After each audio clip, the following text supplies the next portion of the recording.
this interview before it's even begun. All it says is information. The meeting's being recorded and live streamed. That's Hold on. all. I I think don't have to it'll. press anything.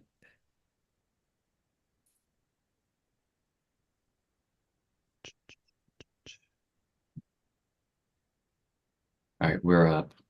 We're up. Yep.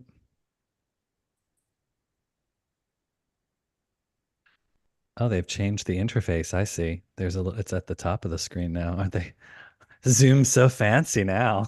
It used to be like smack in the middle, but um, all right. We'll let the room fill. Is the room filling, Ben? Yeah, we already have three people and we're like 3 minutes early. That's pretty good. Gotta love it. It'll be a lot of European viewers, I'm sure. Maybe some Australia people waking up in the Oh, morning. You the never know. Australians are a hoot when they log on. Really? Yeah, they are very entertaining and very free with their thoughts and opinions. It's wonderful.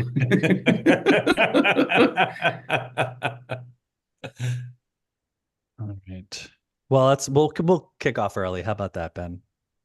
Yeah, we have 8 people, so Okay, yeah, that's you fine. know it's going to start Yeah, climbing here in a little it's bit. all of a sudden it's just this deluge. Uh, you're listening to MLVC, the Madonna podcast, your place for all things Madonna, Louise Veronica Ciccone. I'm your unofficial celebration tour correspondent, Stefan. As you know, we have Hi, Ben. everybody. It's Ben. I'm back. We're here today with a fantastic guest. Yes, today on the show, we are rejoined. We had him on a couple seasons ago, and he's back. World-renowned director and choreographer Vincent Paterson, who attended Madonna's celebration tour in Los Angeles. Welcome back to the show, Vincent. Thank you. Thank you for inviting me. It's lovely to be here, guys. And Ben, nice to meet you. Nice to meet you. Thanks. So tell us, Vincent, what was it like it was going to celebration? Was that the first time when was the last time you'd seen Madonna in concert? In concert, I'm going to say I saw not the last tour, but the one before that. Or But Rebel Heart? yeah, but I saw Madonna in New York at the Museum of Modern Art. They showed Truth or Dare. And Oh, we had a wow. little kind of set up where we answered some questions and stuff. And Madonna came with Lourdes and was in the audience. And that was so sweet. And afterwards, she came up to me and said, "We did good, didn't we?" And I said, "Yeah, honey, we really did." So that was great. But Oh, that's sweet. yeah, but I was really, I had no idea what to expect. Um, and I tell you, honestly, I was blown away.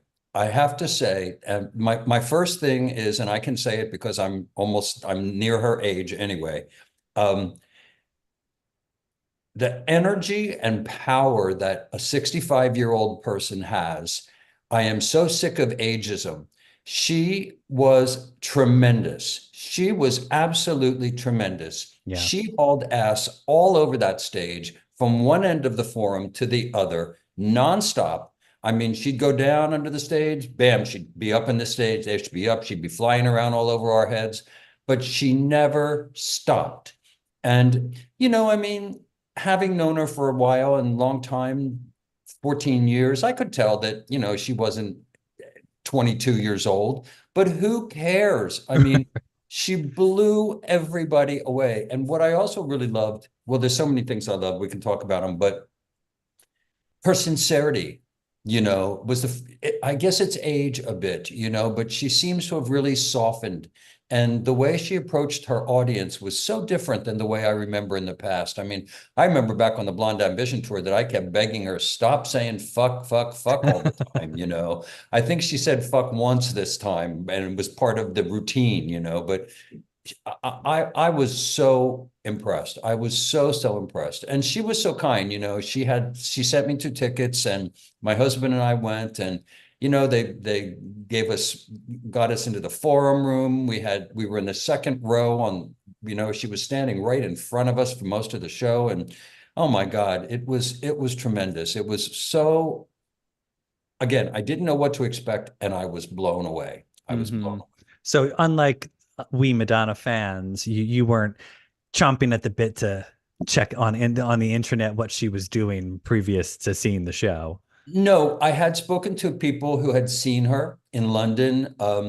I think maybe Boston or someplace, I can't remember, but I had some friends who'd already seen the show. And of course, I was inquisitive, and they said, "Well, you can go on and look at it if you want." And I said, "No, no, no, no, no. I think we're going to get tickets to go." I was planning on getting them, and then Sarah, her kind of right hand, sent me 2 tickets and said, "We'd love you to come see the show. There's a lot of the Blonde Ambition tour there, and you really should come and see what's going on." So we did, and we had a marvelous time. Oh, nice. That actually, before we get into like super specifics, what are your feelings on as a collaborator, having those through lines from past work sort of brought forward and then reinterpreted for the show and sort of the theatrical presentation? Well, okay. This is hard to say, but I'm going to be very honest, right? I think she needs a theater director. Now, she has tour directors who do fantastic lighting. The choreography was sensational. The costuming was out of this world. But you know what? She tells you that this is going to be really the story of her career, so to speak. This is the celebration of who she is. And there were moments, but without a theater director, I mean, what we did in the Blonde Ambition tour, and I'm sorry to keep going back to that, but I mean, I am a theater director, so I know how to create a beginning, a middle, and an ending in a way that works, that you're doing all of this rather than just one piece, one piece, one piece, one piece. And even though each one of these one pieces was sensational, I felt that she could have used a little help in really pulling that theme together. Honestly, when the last song happened, she disappeared under the stage, and everybody in the forum kind of stood there. Is the show over yet? They didn't know. And then the lights came on. You know what I mean? And Yeah. so there was no really exclamation point at the end that said, boom, this is it. We are done, and we've given you the most fantastic evening you could ever imagine. So that was the only drawback for me, was I wish that she had, well, of course, I wish I had done it, but I wish she had pulled in a theater director, to really make that idea and that concept follow through as completely as it had the potential to, Sure. I love the idea of her celebrating her life, and I love the song list. It was crazy. But again, my husband kept turning to me and said, "Vincent, this feels like it's a celebration of your years with Madonna," because it was like up on that screen was Pepsi commercial, the Blonde Ambition tour, the Express Yourself, even she sang Evita. I mean, they opened the show with Bob the drag queen in Marie Antoinette garb, and then all the way through were reflections of the Blonde Ambition tour, more than any other parts of her career. I mean, she did Open Your Heart on a black chair with a male dancer on the side, which I did with Blonde Ambition tour. She did Holiday, was a line dance, which we did in the Blonde Ambition tour. Live to Tell, she was dressed by priests in the same exact outfit from the Blonde Ambition tour. And the priests had those incense censers, the boxing scenes, which I loved, but Donna, Nikki, and Madonna did a boxing scene causing a commotion in the Blonde Ambition tour. Oh, yeah. Like a virgin, she had that red bed there, and alter ego was, kind of behind her with the blonde wig, the blonde hair, and kind of masturbating her at the end of the scene, as we did in Blonde Ambition. Well, and the Papa Don't Preach choreography at the very beginning, where that was boom, boom, boom. That was the choreography, which, I mean, all of this was such a joy to see, I mean, it was like, wow, this really meant something to her, what we created billion years ago, even the black piano with her daughter, Mercy, playing. I mean, I brought up a black piano and she got on top and sang Sooner or Later. Right. I mean, that was Blonde Ambition. And then she sang Don't Cry for Me, Argentina. I did Evita. And then I had created for Michael Jackson on the Grammys that same exact entrance that they did with the guy who was imitating Michael Jackson. The screen comes down and the silhouette of Michael. That's what I created for the Grammys for him. So it was so much fun. I felt like I was reliving my career with her and a little bit of Michael, but yeah, it was fantastic. I was blown away. When I thought of you heavily also, it was not as direct an homage, but in Holiday, when she samples the Chic I Want Your Love, and the whole group is going around in that box, I want your love. Yeah, And I thought that was such a sort of current version of that sidestep that you had for the yeah, Like a Prayer group in Blonde Ambition, exactly. where they, you know, everyone was like scuffling across the Yeah, stage all as one group. yeah, And I yeah. remember tripping out about that when I saw it, you know, when I saw Blonde Ambition, and then seeing that part in Holiday, like that was like it's probably my favorite moment in in the show, one of Uh, the favorite moments, because it was so reminiscent of what you did for that. yeah. So I'm not saying that anything was stolen from me. I'm not saying that at all. I'm just saying it was an honor that so much stuff that she and I created together still kind of lingers in the foreground of her memory, and that yeah. she loved it so much that she felt she wanted to bring it back as a celebration of her career. I was so honored. I mean, it was a beautiful thing to me, you know. I didn't see Mhm. her after. I wish I had. I would have loved to have talked to her a little bit, but I didn't see her. I think she was dead. I can't even believe she could even talk after that show. I mean, she started around 10:15 and we got out after 1 o'clock. So, you know, it was pretty late here, but, and it's not the best part of town either. So, you know, Yeah. Well, so I imagine after a heavy show like that, she's probably not up for entertaining many people. I can't imagine. I can't imagine, you know. And such a trooper with that, you know, obviously her left knee is bothering her, but she kept on going and you couldn't tell. You couldn't tell she had any pain at all. She just kept on pushing. And, you know, the piece that she did with, I don't know what she did when you saw her, but she did a piece with Kylie Minogue here. Did she do that too with you? We got no Kylie, or no, Oh, I'm trying to think, even if she had done solo, she did I Will Survive, oh, or occasionally she would sing Express Yourself, but oh. that acoustic moment usually never has a guest appearance by anybody. That were you there on the Kylie night?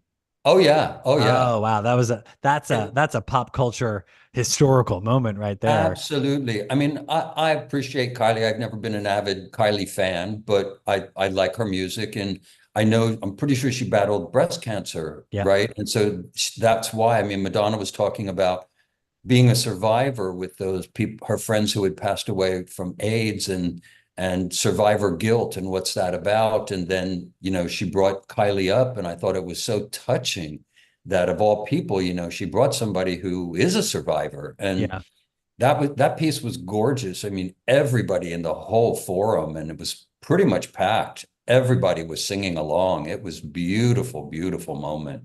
Very touching. That's what I mean. You know, she was so sincere. She seemed so sincere that I was really moved by her generosity and kindness. And oh, and the other thing I loved, I'm sorry I'm talking blah, blah, blah nonstop, but I love the fact that she brought her kids into the show. Oh Yeah. my God, that was so beautiful. First of all, Mercy blew everybody away with her piano playing. It's fantastic. Phenomenal. And she looked gorgeous. She looked absolutely gorgeous.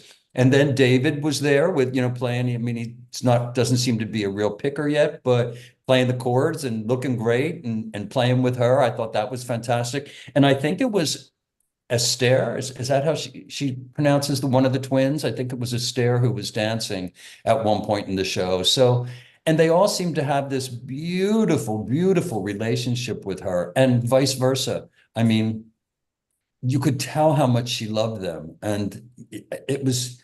She's just a phenomenal mom, and Hmm. you know, it's so beautiful because, you know, when I did Evita is when she got pregnant, and that was the beginning of her whole motherhood. Yeah. And so to see this now with these three of the four kids in the show was such a beautiful, beautiful thing. And just to see her generosity of spirit of bringing them along with her, and, you know, having them enjoy all of this, what she's about. And what better way for them to understand what their mom does than to be part of it, you know, in Yeah. a very beautiful, beautiful and supportive way. That stood out the most for me actually in the whole show. Just that kind of maternal love I thought was so exquisite to watch for a pop star, you know, to do that. Mhm. And you know, and to give up their own time and to share their babies with all the audience.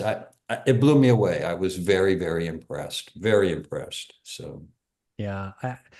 A question for you, since you had you'd seen her back in Blonde Ambition, what do you think has changed in the way that she performs as an artist? Obviously, you alluded to, you know, now she's not as young as she used to be, yeah. which, you know, none of us are. But, you know, like what has sort of changed, or what do you think has remained the same?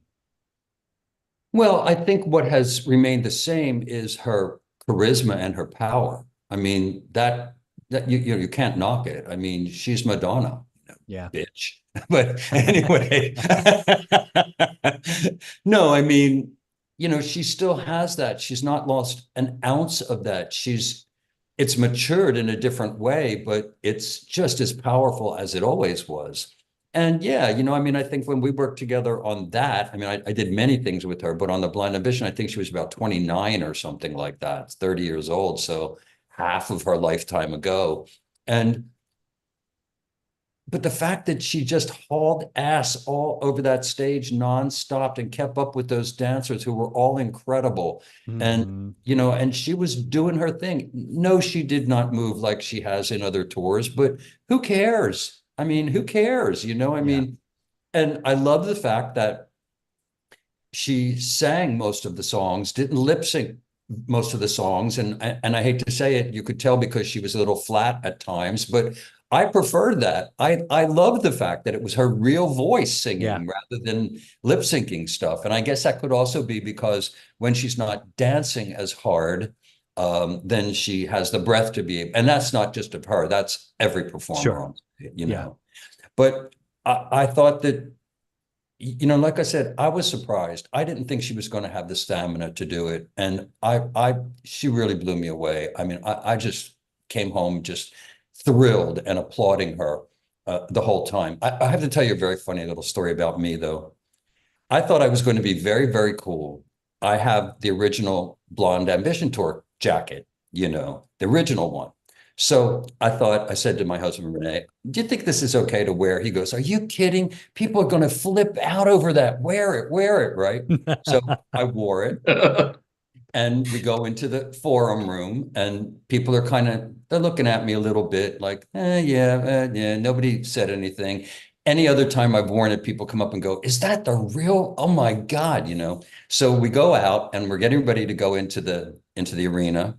And I look around and I see this guy and he's got a Blonde Ambition Tour jacket on.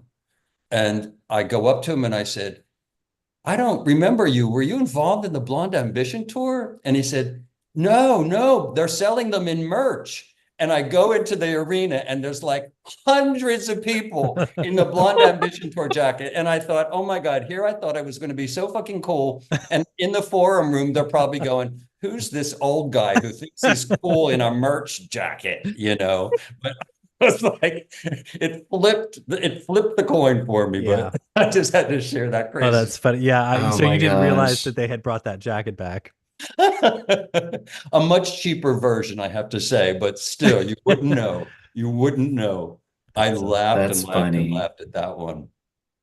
That's So, actually, Vincent, that jacket, the bomber that they're selling, is actually produced by the same company that uh, produced the original version back in 1990. So it's actually like it's almost identical. I think there's yeah, the only thing that's different is it says Celebration Tour instead of yeah. Blonde Ambition. And the quality is not quite the same, to be honest. I looked at this guy's jacket and it was like, it was nice, but it was more a merch jacket. It wasn't a really official. What we had was really gorgeous and thick and, you know, really, really does keep you warm. Yeah, So, Were yeah, the yeah. originals also teeny tiny like the ones they're selling now? Because the no, ones they're selling now barely fit on my arm. I know. No, they had them made for each of us specifically, size Okay. wise and everything. Yeah, it was a very exclusive and I think this is the first time they've ever brought that back. I Yeah. don't think Oh they've ever yeah. sold them. Yeah. Yeah, So, part of the tour has been not only like nods to her past on stage, but like all of the merch oh, is all like recreations yeah, of previous, like there's a Blonde Ambition, a couple, I think there's two Blonde Ambition t-shirts and yeah, stuff like that, which is nice because yeah. like some of the fans, I mean that Blonde Ambition bomber jacket, that's been one of those items that fans have been like chomping at the bit to get their hands on for decades now. I And know I've had some pretty high financial requests to purchase it. And I said, no, are you kidding? It's the only one around. And then I go to the tour and there's like 400 of them.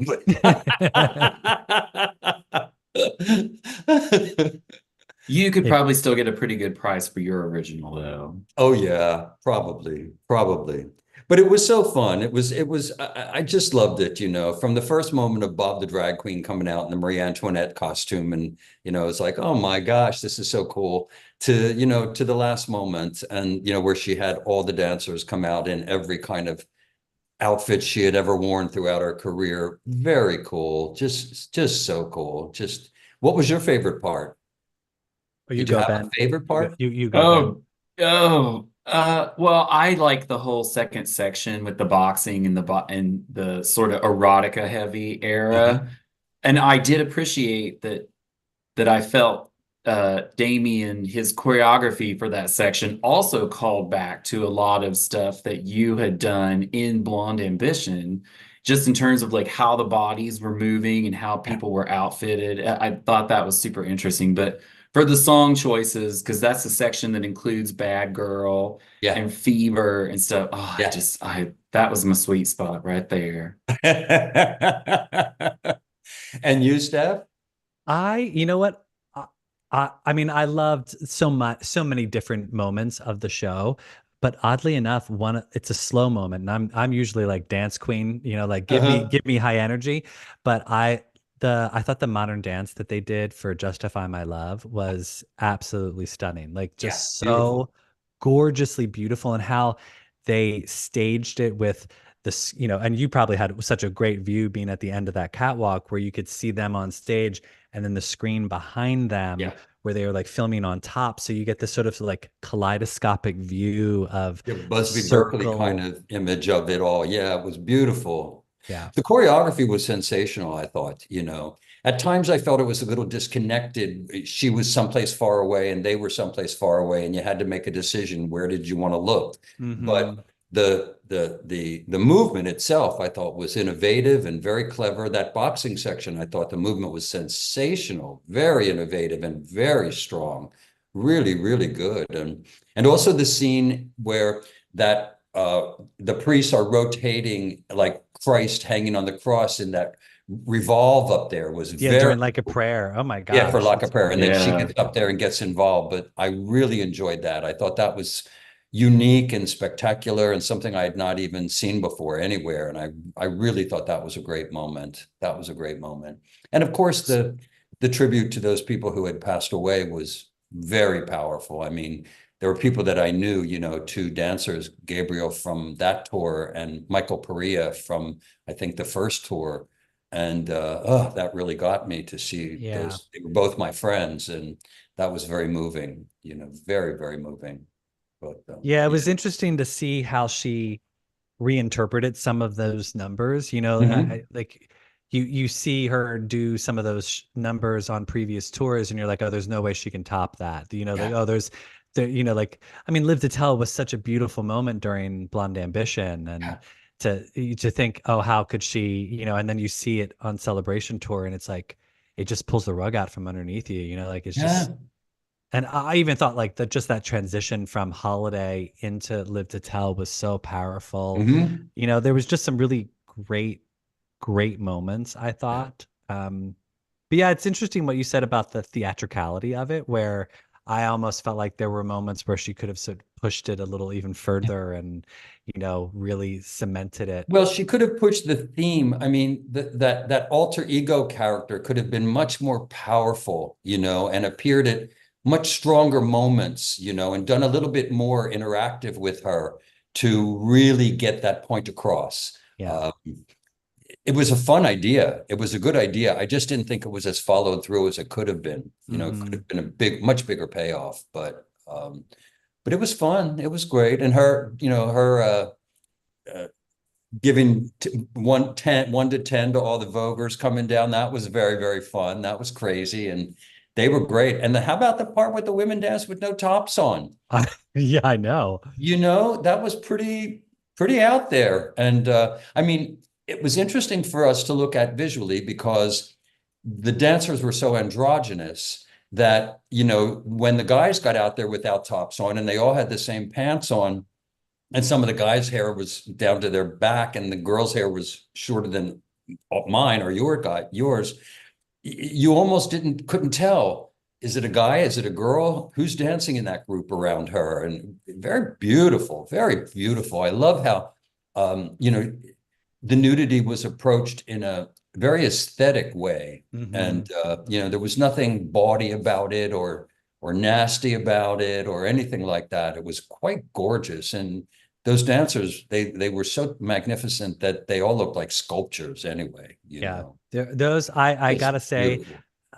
I mean, not knocking any of her dancers from any of her previous tours, but since Blonde Ambition, I feel like these dancers I agree. really stand out. Just Yeah, like, I agree. I mean, look, again, I love all of the dancers from all of the shows, but Yeah. like to me, like I felt like this show really showcased their dancers' personalities Yes. more so than previous tours other than Blonde Ambition or maybe even Exactly. early show where it's like, Yeah. I felt like you got to know those dancers as people on Yeah. stage, and it hasn't been that way until this show. Yeah, I agree with you. No, the girly show did it too a little bit. Blonde Ambition really did it. You felt like you knew all of those dancers. And I mean, there was far less dancers, obviously, in yeah, I Blonde think she had Ambition. what, 20 something in this There's a show. lot, yeah. Yeah, there were a lot of people, but each of them were very specific, very individualistic, and they all had a moment, you know, where you really felt that, that's, wow, I can see them, I can see them, I can see them, and I can see them.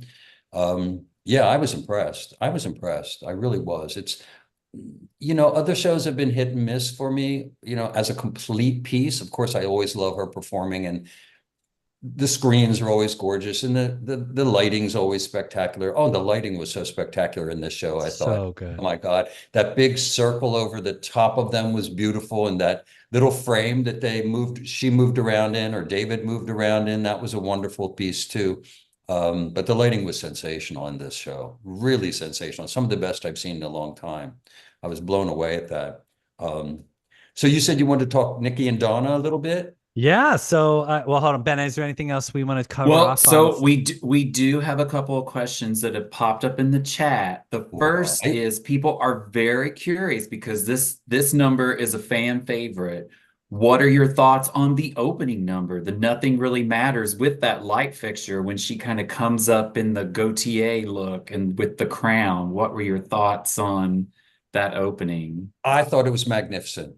I mean, I thought it was a fantastic opening, and she was everything, you know. She was regal, she was strong, she was feminine, she was the queen. That's what it felt like, you know. It felt like you were actually watching the queen. That's what I missed about the ending. I just didn't feel that it really did something for me like the opening did, you know. It just kind of disappeared somehow, or kind of fell apart in a way. And I don't know why I'm saying that. It's all personal for everybody, but that was just my personal feeling. But that opening, I thought it was terrific. And her just on that revolve going around, and oh my God, with that big circle light over, it was magnificent. And really, she was the queen. Yeah. She was the queen. She was like royalty standing out there. Vincent, I want to say, because you're not the only person who has said the ending sort of fell a little flat for them. And I wonder if it's mostly just because of the song choice. So, you know, maybe, Bitch, I'm Madonna. yeah, just because it wasn't this huge super, you know, hit that it's, you know, it's not melodic in quite the same way that some of her other songs are. And I wonder, you know, because presentation wise, that number is huge, you know, Yeah. with all of those people dancing in her previous looks. And I love her crazy yeah, I call it a cracked out nun look with the veil, and like it's just so kooky and weird. And Yeah. I often wonder if she had maybe started with that and then segued into something else, or done like a quick medley of some of the Mhm. other songs that she didn't sing, like Borderline or Lucky Star, or Music more. You're like, if we had just gotten something a little bit grander in terms of song choice, Yeah. if maybe the ending would have landed a little differently. But I hear you. Well, I think part of it is um, that's where I felt a big disconnect between the dancers and her, because they were all in costumes that were her, but they were all over the place. And she was in the middle. And even though they were at one point all facing in toward her, they weren't really paying attention to her, at least the night that I was there. They were all in their own world. So Mm. when there's that many dancers and they're all doing their own thing in their own world, it kind of distracted from it. For me, just personally, again, personally, I would have liked to have seen something where all of their attention stopped and it was on Madonna, you know. Mm. Hmm. So rather than all of this energy going around, around, around, around, and she's in the middle of it and she's sinking down under the stage, if anything, she should have been lifted up higher and then the lights go out, Hmm. I So, love this. I love this is our this is a specialty of this podcast where we fantasize about what we could do differently for Madonna. So Well, but Stefan, we were talking about this the other day. I've kind of convinced myself that the ending, I feel like that number is the encore, that the yeah. last, those three songs are that last act. The Michael shadow dancing, that's homage to the Grammy performance of Vincent. Like that's sort of the transition into the encore of Bitch, I'm Madonna. And I feel like it fizzles because it's sort of symbolic that the story isn't finished. Mhm. So the show can't be finished because the story isn't finished. mm. That's what I've been telling myself to be okay with it. I still think it could have been a little more grand. I mean, like that, Oh the yeah. opening was so grand and perfect, just so Yeah. so good, and it was all about her. Even though they were all coming, it was all about her, and I just felt that she was a little bit not that she not as Madonna performing, she was not lost, but the whole visual was a little convoluted, and I wished it had just everybody had centered back on her. Mm. Hmm. Yeah, That's I what I can see that. missed. somebody was saying in the chat, and you said something earlier that I wanted to follow up on the question about the placement of the dancers and the amount of travel across the show. And you were talking about drawing perspective, and we've had this discussion on a previous live before. Is that staging, do you think, and I'm curious to ask you this because you'll know, is it being staged like that because for like filming? Because I sat further back than a lot of people and I saw all of that because I Mhm. was sort of further back, and I was like, I really appreciated how they were all over the stage and it was sort of Mhm. like a massive presentation. But is that just me liking that because I got to see everything versus what you're saying that it is drawing attention? Like what's sort of and somebody else asked this in the chat, so I definitely wanted to follow up on that. Well, it's kind of theater tricks, You Hmm. a good director will control where the audience's eye goes, and I'm not talking about film, I'm talking about stage here, but film is the same. That's what editors do when they've got all that material. But since you don't have an editor and it's live, it's important that with a star, that they are the focus of our visual attention. Now, if we wander off and we go to see something that's happening someplace else, something about that group should somehow revert our eye back to the celebrity again, so that we're not forced to, or not, we don't even have the choice of just watching them for a long time and ignoring Madonna. Somehow the way that they're choreographed would lead your eye back to her, no matter where you look on the stage. That's what I'm talking about. It's a fine line, it's a fine line. And of course, if you're sitting way back or up in the top there in the back, you do see the whole picture and it might make a little bit more sense, but most people aren't. Most people were on the floor, Hmm. who could really see the show. You're on the side or the side in the forum and you're not really seeing everything. You're seeing it if you're way in the back, but that's about all. But that's all I'm talking about. controlling the audience's eye. So you're looking at Madonna, and then you want to look and see what's going on over there. But somehow what they're doing should bring your eye back to her again, you know. And I found that that wasn't always the case. Mm, But that takes a lot. That's really a theater director more than yeah. just a tour director. It's a big difference. Yeah. And I, you know, again, I thought it was a great evening. And I thought all the elements were wonderful. The screens were great. The lighting was great. The costuming was great. The whole thing was really wonderful for me.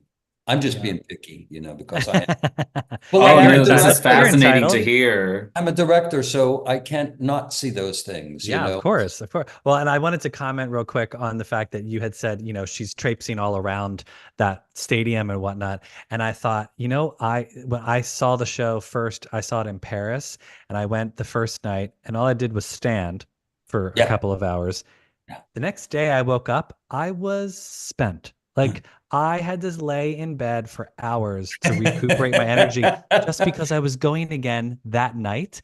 And I thought to myself, how is she doing this? Like, how is she's 20 years older than me, and she's performing 2 nights in a row, and I can barely get out of bed just from standing and watching the show. So Yeah, that's what I said. Bravo, you I'm know. like, I need her vitamin drip. Whatever, you know, I'm telling you. Her It's training regimen. Yeah, seriously. absolutely, absolutely. I don't know. Ben, what was the other questions that we had in the chat? Oh, that was the other question, just about okay. in terms of like the staging, and if that perspective was intended for like film or for like the wider view in Yeah. the audience. Because you know, we've had several people comment about how much they enjoy Die Another Day when they see it from the back and get the whole scope, and then people who see it from close to the stage are like, meh, you know. So yeah. So that was a great answer, because that talks about the intention of that staging in sort of conversation with where you are in the audience, and how that creates a different theater and musical experience for different audience members. That's kind of cool. Yeah. Yes. Well, so you also, yeah, like we were, you mentioned it a couple minutes ago. You also got to see Nikki and Donna while you were in LA. Tell us about how that reunion was. It was great. I didn't really get to hang out with them that night. I had house guests here, and I took them to see the show. And unfortunately, one of them got a call, and we had to leave after as we were doing final applauses. But they performed at Catalina Jazz Club, and it was the second time I saw them there. And they're excellent, you know. Yeah. And I'll tell you the funny thing. And so anyway, they wrote me and, okay, we want to know your thoughts. We want to know your thoughts. We want to know your thoughts. And I said, well, look, they're just personal thoughts. I said, basically, the show is spectacular. I love the two of you. And, you know, the fact that the two of you are doing this together is so powerful. And you could tell everybody in the audience was so elated. And Yeah. that, you know, it's an interesting place for them, because they pay a lot of homage to Madonna in terms of gratitude. Yet what I love is I think they did about 4, maybe 5 Madonna songs, and they did totally different interpretations of the songs. Yeah. So you never felt like they were doing a Madonna song necessarily. You felt like they were doing a song that you were really familiar with and you loved, but you were hearing it through a little bit differently, you know. Yeah. But so today we just had a Zoom we were supposed to be a 15-minute, and it went on for an hour and a half. And they've asked me if I would take a look at their show and kind of help direct it a little bit. And Oh, wonderful. I said, yeah, sure. You know, I mean, the beautiful thing about what happened on the Blonde Ambition tour, and I know I keep going back to this, but because we had to do so much in such a limited amount of time, it was all like we were in a war together, you know, and we had no choice. We just had to form this family, this tight-knit family that was crazy, because otherwise we never could have done it. You know, I mean, I had 21 days to do 17 songs back to back. That was it. And then I had a week and a half to put it all together on stage. So we couldn't even question, you know, we just had to do it. Now, I saw Nikki and Donna briefly when they performed at the Catalina Jazz Club like a year and a half ago, and I went backstage and before and after, and that was lovely. But the thing that's amazing is, you know, I'm still really close with Kevin and Carlton and Luis, and you know, and that happened in those 3 weeks basically that we spent together. And that's what I said to Donna and Nikki today, you know, in conversation with them. I said, my God, you know, I haven't really seen you guys in what, 30 years almost, you know, and it's like, or more, I'm not sure, but early 90s, it's like, wow. And yet we still have this connection, this feeling of family. And so I told him, absolutely, I'd love to help you any way I can, you know, and I'm proud of them, and I'm proud of their journey, and I'm proud of what they brought to Madonna, and I'm proud of what Madonna gave them, you know, Mm-hmm. and what she gave me, and the opportunity to do so many things, from, you know, the Blonde Ambition to Pepsi commercial and Express Yourself and the Academy Awards. And, you know, I mean, it was, we had a great time together. It was a fantastic time together. And I'm very, very grateful for all the talent that I had to play with around her, as well as her. And yeah, it was great. And one of the highlights of my life, you know, Yeah. one of the highlights of my life. So, For sure. You know what?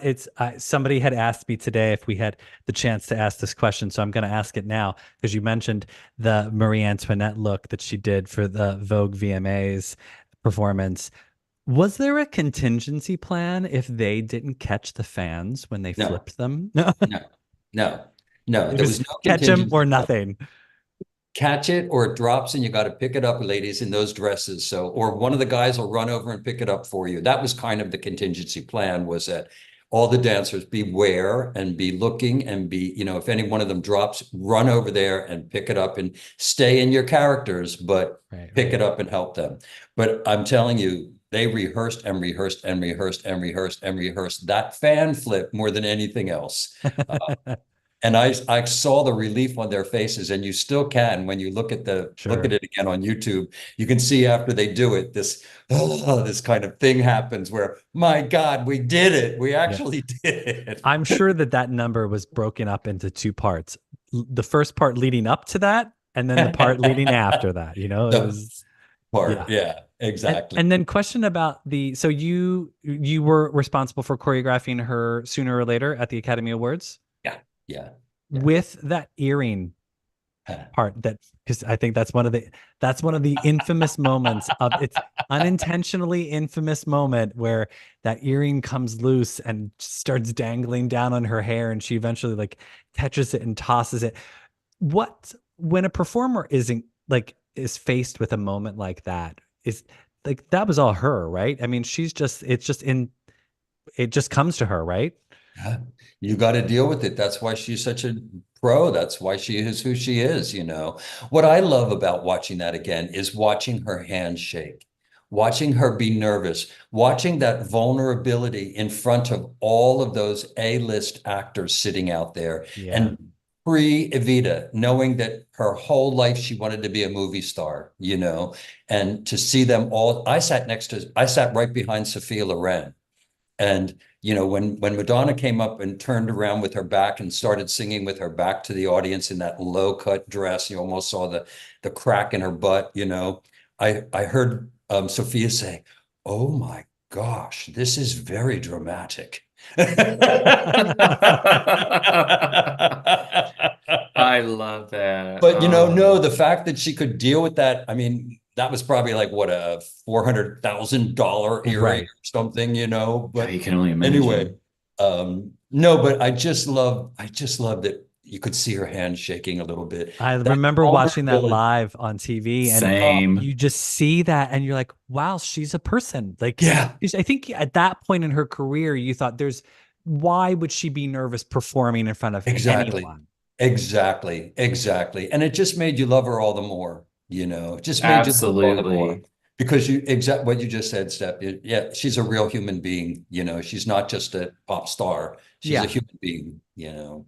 And But that was at also a how time. she, oh, No, go ahead, Go on, man. sorry.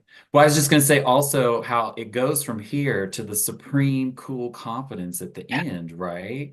Like Yeah. you set up that performance to like allow for that space to have that vulnerability at the beginning before it goes into that like just insane theatricality that wraps it up. I Oh, love I'm it. telling you. I just met with some friends who are major, major Madonna fans and filmmakers, and I showed them I have footage, rehearsal footage of putting that together in a little tiny Oh, space. It almost looks black and white on a little rehearsal studio on Vine Street with a bass player, a stand upright bass player, piano player, and a drummer. I mean, it was really like 1940 or 1930s in a bar, rehearsing it. I've got that. Wow. I've got all this amazing footage from the Blonde Ambition tour in that room, and my friends are trying to get me to do something with it. And they said, "Oh my God!" After the Let It Be with the Beatles, and also the We Are the World, you really should do something with oh, this. sure. So I don't know. Well, let I'm me tell you, thinking about I it. have a feeling there'd be plenty of people that would watch that movie. I think so. I think so. And it's so beautiful to see her again in her youth. And the other thing, I'll just say one more thing about it. One part I love in it is I had an incredible assistant, a girl who was really terrific. Her name's Smith Wordy. She's not with us any longer, but um, as a dancer, she was doing Live to Tell, and I have that filmed, and she's exquisite. And then after that, you have Madonna come out. And I mean, we're in the dance studio. She's just no makeup, her hair's her hair, and she's got the little cassock, the priest cassock on. And what she does, the way she takes that piece and turns it from a dance into a performance from the inside, it gives you chills. It just gives you chills. And you go, okay, this girl is one of the best dancers I've ever seen in my life. But look at Madonna. Right. Look at Madonna. Look at what she did. Look at what she does.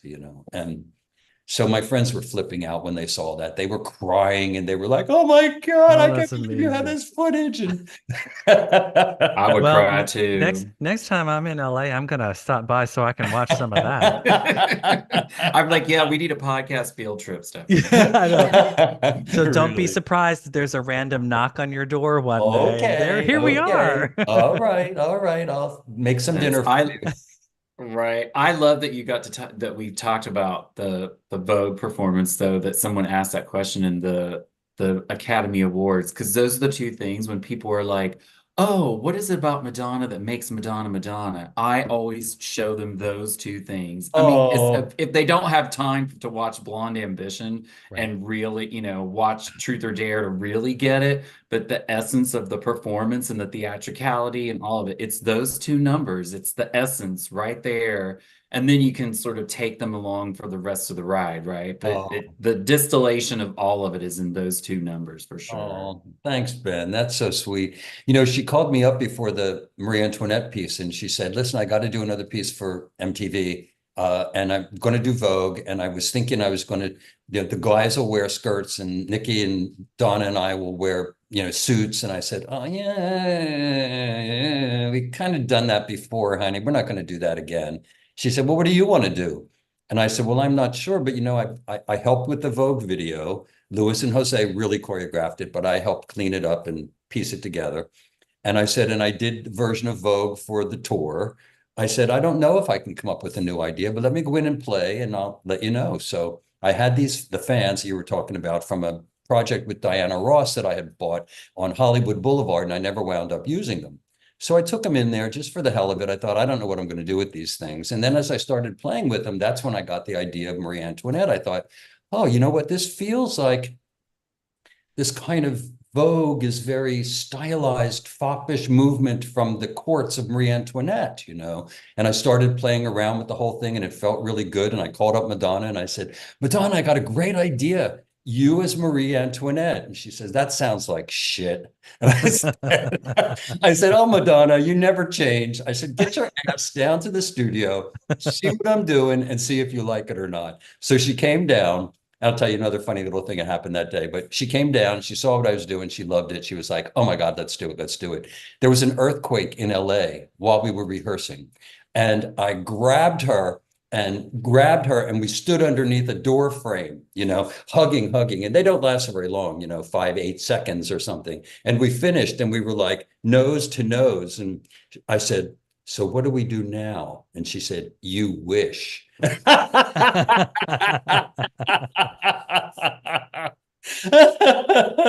love Oh it. God, we had a great time together. We always had a great time together. So Oh, that's Wonderful. fantastic.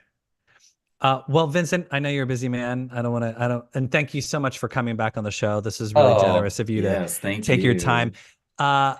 If you haven't already bought Vincent's book, thanks. definitely go out and get Vincent's book.